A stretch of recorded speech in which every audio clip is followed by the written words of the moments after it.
नमस्कार, मैं राहुल कठेरिया।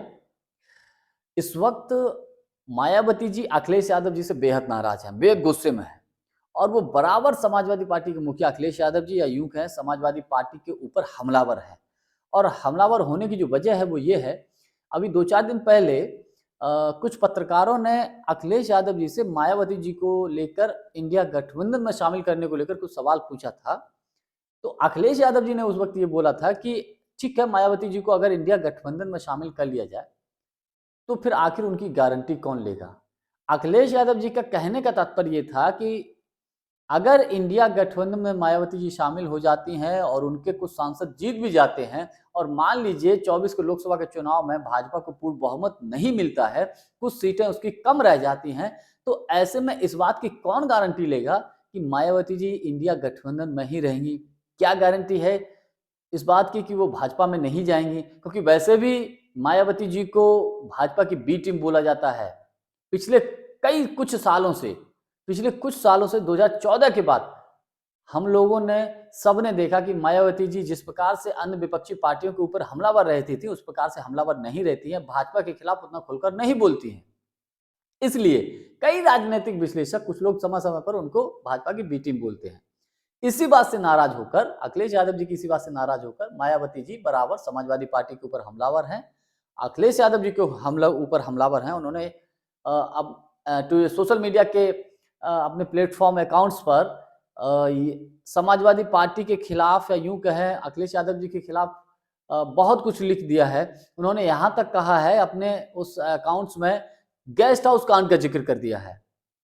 और उसके बाद उन्होंने फिर एक और घटना का ज़िक्र कर दिया, एक और क कि उनका जो उनकी जान को खतरा है, उनकी सुरक्षा को लेकर खतरा है, क्योंकि उनके जो कार्यालय के बाहर जो समाजवादी पार्टी की सरकार में एक फ्लाईओवर बना था, उसको लेकर उन्होंने कहा है कि उसके ऊपर कुछ अराजक तत्व आते हैं, तो उनके पार्टी के नेताओं या उनके लिए सुरक्षा का खतरा है। इस प्रकार की उन्होंने बातें कही हैं और कई आरोप लगा दिए हैं अखिलेश यादव जी के ऊपर कि दलित विरोधी भी हैं।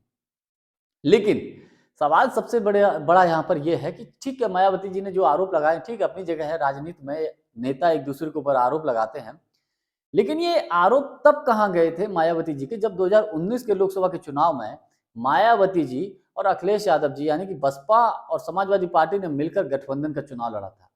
तब आखिर ऐसा ये सारे आरोप कहाँ चले गए थे? तब सुरक्षा का खतरा क्यों नहीं लगा था? लेकिन अब मायावती जी ऐसा क्यों बोल रही हैं? तो कुछ लोग राजनीतिक विश्लेषक ये मान रहे हैं कि मायावती जी के ऊपर भाजपा का भारी दबाव है और भाजपा पूर्ण रूप से ये चाहती है इंटरनल तौर पर कि मायावती जी किसी भी हाल में इंडिया गठबंधन में शामिल ना हों। क्योंकि अगर मायावती जी इंडिया गठबंधन में शामिल हो जाती हैं, तो भारतीय जनता पार्टी के बड़ा नुकसान होगा। भाजपा ये चाहती है कि मायावती जी अकेले ही चुनाव लड़ें। और समाजवादी पार्टी ने अभी इंडिया गठबंधन की बैठक में कुछ इंटरनल तौर पर ऐसी खबरें हैं कि उन्होंने ये ऑब्जेक्शन किया था कि मायावती जी को शामिल करने को लेकर। तो इन बातों से चिढ़ी हुई हैं मायावती जी।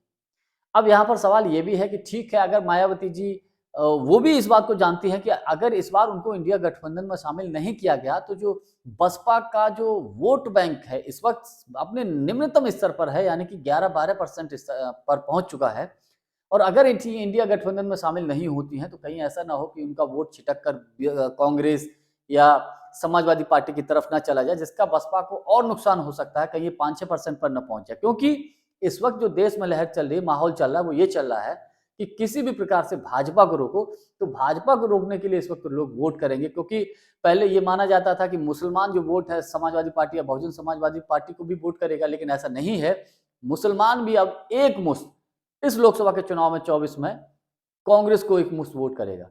तो हालांकि ये अपने अपनी तिकड़ में है, लेकिन ये जो पिछले 2-4 दिनों के भीतर जितना भी घटनाक्रम हुआ है, इन घटनाक्रम की वजह से अखिलेश यादव जी और मायावती जी का जो झगड़ा है वो बढ़ता जा रहा है। अब देखने वाली बात ये होगी कि 24 के लोकसभा के चुनाव से पहले अगर 1-1.5 महीने पहले तक ये सुलझ जाता है, तब तो इंडिया गठबंधन के लिए फायदा रहेगा।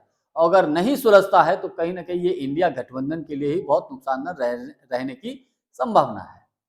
आज के लिए बस इतना ही। बहुत बहुत धन्यवाद। नमस्कार।